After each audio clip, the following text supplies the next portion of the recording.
Alright, this video is to show how to create the Roman numeral 3 of 5.5a. It's just the circular plate. They have you put 5 holes. There are 5 different types of holes. So let's get started. It says new standard file. We're going to extrude the profile using the appropriate dimensions. So what that means is we look down here, or up here, sorry. The basic cylindrical block we start with has a diameter of 4 inches and a thickness of 1.5 inches. So we will go to that and create our sketch, get our circle,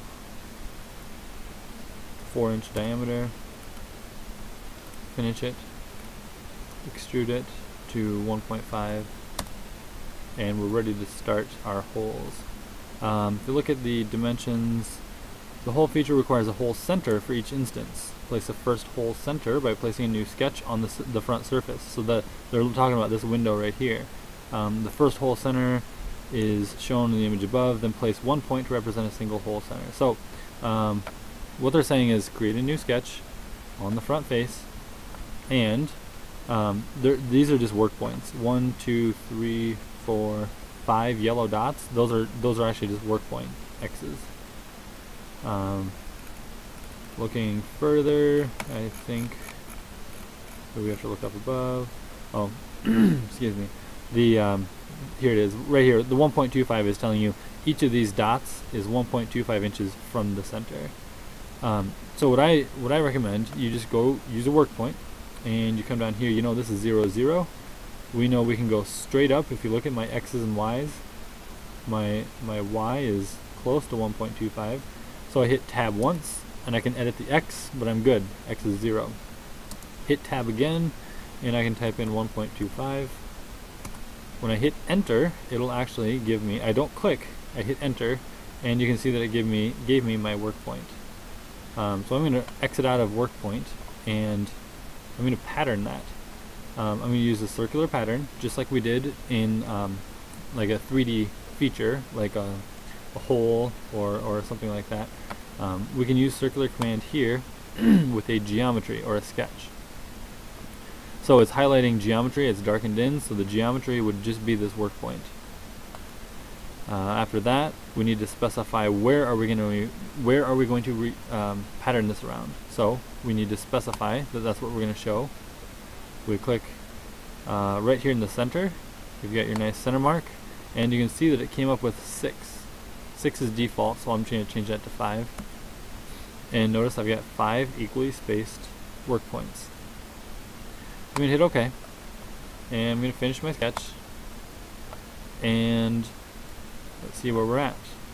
Alright, the first thing, it says circular pattern, selecting hole command. Okay, select the hole tool and modify panel. If you keep reading on, it just says using the hole command, you can initiate creating holes, basically. So let's just get right to it. If I were to do this myself, I would recommend, they say just go right to the hole command, and look what happens. It selects all 5 of those center marks.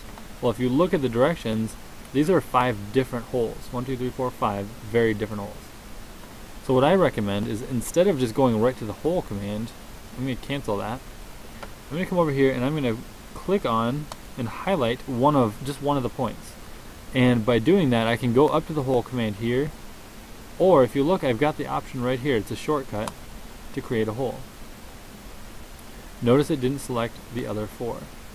So to me, that's a lot more convenient. If you were to have selected the others to where it's got all 5 of them highlighted, you just hold the shift key down and then click on the centers of each of these. It'll deselect them. So the first hole, if you scroll down through the instructions a little ways, the first hole you've needed to create is a through hole. So if you look at this window here, it matches with my window right here. I've got options here, 1 through 4. I also have options here, 1 through 4. Depending on which one of these you select, let's say I selected this one, even more options come up. And sometimes different options come up.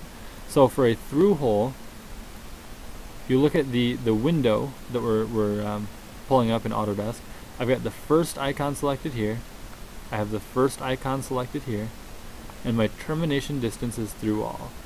Now the diameter of the hole is specified at 0.25. So if you look at my window, this window here is the same exact window. So all I have to do on this one is hit OK. The first thing you'll notice is the other 4 center points disappeared. So to get those back so we can use them, all you have to do is come over to the hole command in the model tree or the browser and hit the plus sign. Now the plus sign gives us the opportunity to see your sketch. So with the sketch highlighted, you can right click on sketch 2, and then about a third of the way down here you've got share sketch. So if you share your sketch, what that does is it reactivates it to a point where you can now select those center points. So notice I click on one, I can hit the hole command, and I'm back. This hole here, I'm going to scroll down. This is called a counter bore hole. With the counter bore hole, you notice that you've got the second icon selected here, and then these 3 dimensions, 0.75, 0.25, 0.375. So let's do that. We're going to go down here, we're going to specify counter bore. The counter bore part, the wider opening, was 0.75. The depth of the counter bore is 0.25. And then the diameter of the rest of the hole, this part of it here that goes through the rest, that dimension was 0.375. So we've got all this to look the same as this window here.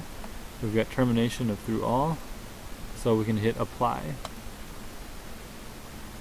Now I'm going to cancel because it reselected the rest of those, but just take a second and you can notice that the 2 different holes are very different.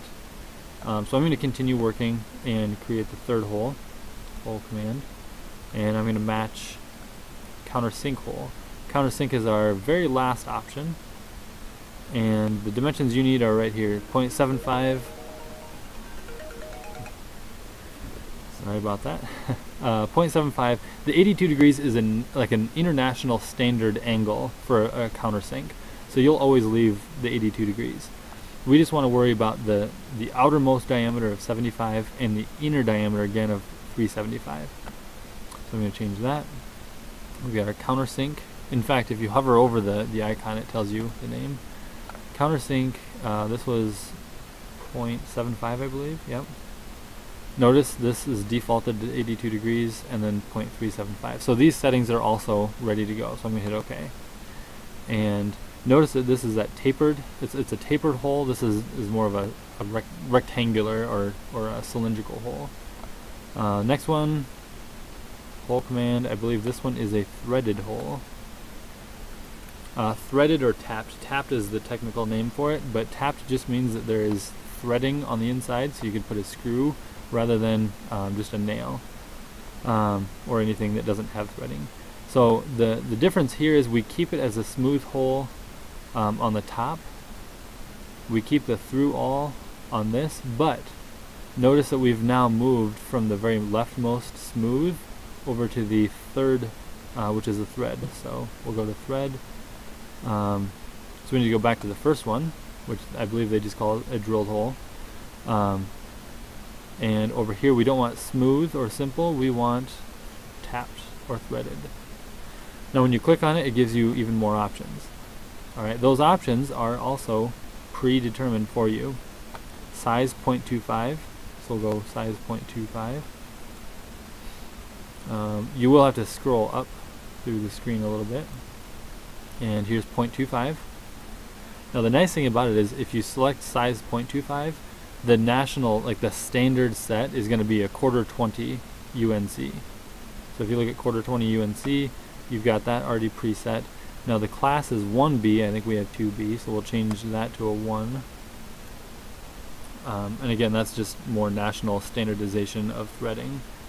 Now right now, notice we have this option of putting the threading only through part of the hole, and according to this, it goes all the way through.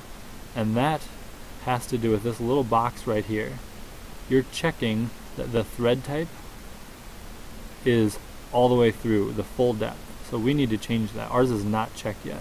So as soon as we check the full depth box, notice that this dimension went away because it's going to thread the whole thing. So we've got drilled hole, threading on it, 1/4 UNC with full depth thread. So we hit OK. And if you look close, you can see that it's got some threading to it. And our last hole is, I think it's just a simple clearance hole. So the clearance hole it starts with the first drilled hole on the top, but then we're back to changing this setting here. And if you look, the 0.531 is how wide we're going to make that. So let's go through and change those settings. We leave the drilled hole, but we hover over this. We've got our clearance option. We've got through all and 0.531. And we should be good. Make sure. Before I hit OK, I'm going to make sure we've got everything else set. So 0.531, ANSI unified screw threads, hex head bolt. So all these settings need to be the same. And unified screw threads is right. Hex head bolt, we need to change this to the hex head bolt. And it'll be half, which is I believe 1/2 inch. Half size and normal will change 1/4 to 1/2. And fit normal. So again, you have to make sure all 4 of those settings are set to what is specified on the Word document. And everything looks good, so we're going to go ahead and hit OK.